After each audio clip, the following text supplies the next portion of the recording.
Максат барбы жокпу? Максат бул Бүгүн министрлер кабинетинин төрагасынын орун басары, УКМК төрагасы Камчыбек Таршиев Кара Суу районунун ынтымак айыл өкмөтүнө караштуу Жаңарык айылындагы тургундардын кайрылуусуна ылайык аймактагы каралбай калган мурда совет дуурунда курулуучулардын лагери болуп турган 11 гектар жер тилкесине барып, жерди толугу менен мамлекетке алуу жана жергиликтүүлөргө зарыл болгон социалдык объектилерди куруу иштерин жүргүзүү тапшырмасын берди. Бул жерде азыр элдердин суроо сунуштары боюнча биринчи ошол футбольный поле салсак болот атат. Анан бул жерде зданиялар бар экен, ушул зданиялардын бардыгын бала бакчага жакын тарапта колдонсак болот атат да. 4 корпус салынып да бул жердечи. Могу корпустар бар. Могу корпустар. Аларды колдонсо болобу, болбойбу? Колдонсо болот. Колдонсо болот. Азыр мен таасирком, мен Тамек заводунун директорумун Азым Бугасаев. Бул өзү 92-жылы приватизация болгон. Ош облстройдон Тамек завод сатып алган экен. 20 миллион суммасы бар. Анан ошондо баланска кирип акчанын эмесине киргизген, баланс. Акчага отуруп калган. 40% мамлекеттик. Туура. Ошойдон биздин баланста турат. Каражат жок. Мамлекеттик 60% силердики. Элдик, жергиликтүү акционер иштеген рабочийлар. Канча гектар? 10 гектар 56 соток. 10 гектар. Сен аким катары эч нерсе айта албай атасың. Бул жерге эмне максатың бар? Мектеп курасыңарбы, садик курасыңарбы, эмне кыласыңар, эмне максат бар? Максат барбы жокпу? Максат бул Бул жерде Сиз ким болчу? мен илгери айыл өкмөтү болуп иштегенмин, азыр Сабайда айыл өкмөтүнүн мест ушу жергиликтүүмүн да. Бул жерде биз парковый зона кылсак деген бир оюбуз бар. Ошо 10 гектар 56 ичинде. Андан кийин ушу эме футбольный стадиондорду курсак, бул жерде бассейндер болгон летний немелердикичи. Кийин биз мындай кылайлы, андачы мен түшүндүм. Анда мындай кылайлы. 10 гектар канча дедиңиз? 56 соток. 10 гектар. жер ничейный азыр. 10 гектар экен. Азыр ушунун баардыгын юридикалык жагын карап чыккыла. Кимдики болсо дагы, заводдук болобу, башка жактык болобу, баарын карап туруп, жергиликтүү бийлик органдарынан, то есть айыл өкмөткө өткүзүп бериң. Өкмөт башчысы. Өкмөт башчысы келип, мына өкмөткө өткүзүп бериң. Муниципальный жер болсун бул жерчи. Биринчиден, так? Муниципальный жер бул биринчи, так? Экинчиден бул жерге акимге уже тапшырма, ушул жерди кандай асфальт этесиңер, ошонун проектин түзүңүз. Макулбу, проект түзүңүз.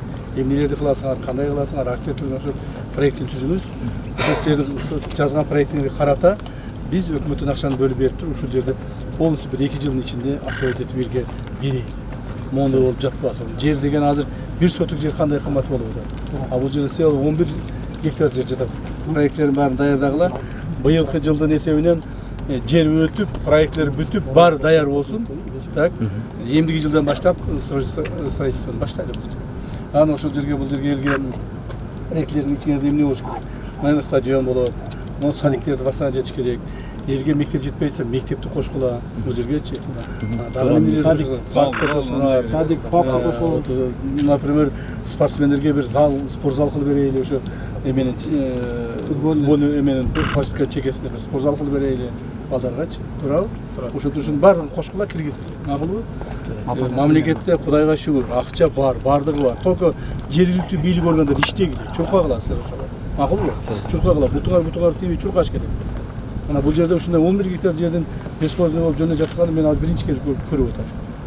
Муну ушуга чейин аким эч нерсе кылган жоксуң, сен жүрөсүң. Так, губернатор кана, губернатор жүрөт. 11 гектар жер жөнөп жатат. А элдер болсо могул жерде мына эч кандай инфраструктурасы жок булардын. Мына ушул жаңарыктардын стадиону жок, же дем ала турган жери жок, же паркы жок, же жакшыраак садиги жок, эч нерсеси жок. А биз болсо бул жерде турабыз. Макулбу? Ушул маселелердин баарын чечишибиз керек да. Хорошо? Аким, сизге тапшырма ошо. Анан кийин ушу мен ойлойм сизге канча бир 2 ай убакыт жетет болуш керек, а? 2 ай жетет. Бир 2 ай убакыт жетет болуш керек. Мына июль, август, июнь эсептөбөй келди. Сентябрга маган ушул жердин проектисин, конкретный түзүлгөн проектини, утвержден проектисин анан кийин көрүнгөн нерсени рисовать деп жаза бербегиле. Боло турган нерсени жазыңдар. Элге пайдасы тие турган нерсени жазыңдар. Макулбу? Анан кийин оюңарга келген баягы ойду тоонун чыza бербегиле. Конкретный нерсени жазгыла. Сентябрда алып келесиңер. Кийинки жылдан баштап уже биз акчаны бөлүп беребиз, ишти баштайсың. Мындан сырткары аталган аймакта ушул эле курулушчуларга караштуу болгон 4 гектардан ашууну аянтты ээлеген гараж болуп турган жерди дагы толугу менен мамлекетке кайтарып, ал жерге дагы айылдыктар үчүн зарыл болгон объектилерди курууну пландоо иштерин тапшырды. Биз бул Кыргызстан акционерлик обществону келечек ишкана сатып алган биринчи хозяиндан. Максат Камалова деген болгон ошодон. Азыркы моментте биз 11 жыл болуп калды. 2013 жылдан бери биздин жаңаркы айыл өкмөтүнүн Кеңсай участкасына 4 гектар жери бар эле. Биз соттошуп жүрүп атабыз. Айылдык кеңештен 2008-2013 чечим чыгарганбыз. Ушул олордун азыр гаражы бар, холодильник деген жерлери бар, обмен кылганычы. 11 жылдан бери 7 жолу жогорку соттон уттук биз. Бүгүнкү күндө кече 12 немеде дагы уттук. Бирок биз келип туруп, ГСРС келип каттайын деген моментке келгенде эле жаңы жагдай деп туруп эле неме болуп дагы кайрадан соттун неме кете берет да процессчи. Мен 13 жыл болгон, мага чейин 13 жыл биз айыл өкмөт утулганбыз соттон. Ал жерди алып эмне кыласыңар? Биз ол жерди обмен кылып, тиги наркы Карасунун жамбашында да ол алыс жерде биздечи. Бул жерди алгандан ошол моментте биз проект кылып, ушу азыр айтканда эле баягы стадион айылыбыздын центри алчы. Ошондой иштерди кылабыз деген элек. Бирок тилекке каршы ушу 11 жылдан бери жүрөбүз да. Хорошо, биз мына стадиондорду, мектептерди бияк кылабыз деген пландаштырып атабыз, туура, уже чечтик. Ал жерди алып эмне кыласың азыр? Максаттуу пайдаланыш керек да. Алып эмне кыласың? Шейни цехтеги муниципалдык мечке каттап туруп социалдык багытты катташыбыз керек да, чтобы кийинки 3-жакка чыгып кетпеш. Ошону алып алгандан кийин дагы бирөөгө сатып, дагы бир шылуундар келип, дагы баягы коррупционерлер келбеш керек да. Ошол маселени да караш керек. Айыл өкмөттүн, мамлекеттин 1 метр жерин же болбосо элдин бир үлүшүн, байлыгын шылуундарга карматпашыбыз керек да. Бул башкы негизги маселе биздики ушул. Мурда эгер кармап кеткендерди баардыгын кайтарышыбыз керек. Ушул маселе боюнча көтөрүңүз, караңыз, буна билген адамдар менен сүйлөшүңүздөр, макулбу? Эгерде мүмкүнчүлүк болсо, мыйзамдын чегинде ошонун баарын айыл өкмөткө кайтарып бергиле. Муниципальный собственность кылып. Макулбу? Есть. Анан ошолордун булардын менчигинде турсун. Ошо сатып кетпей турган болуш керек. Макулбу? Анан дальше көрөбүз. Азыр мына проектти бүтүрүп алайлычы, ал жерге дагы бир нерсе кыласыңар. Элдик болуп тургандан кийин эме болот. Эми көптөгөн эле азыр мурдагы башаламан заманда көптөгөн ишканаларды, элдин байлыгын, мамлекеттин байлыгын арзан акчага сатып алышып, же болбосо бир эптеп-септеп баягы коррупциялык жолдор менен приватизация кылып алышып, анан кийин бай болуп жүрүшпөйбү көптөгөнчү. Ошолордун баарын тартипке салышыбыз керек да азырчы. Ал элдин байлыгы. Мына силердин ушул жерде турган ак көз, кара көз элдин байлыгы.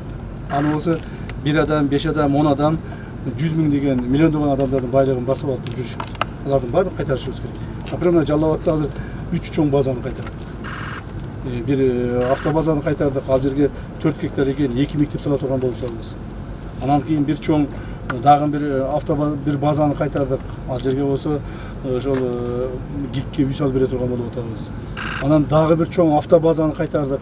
Ошол Тумановтардан грузовой автобазаны. Ал жерге дагы ошол шаарга кайтарып бердик.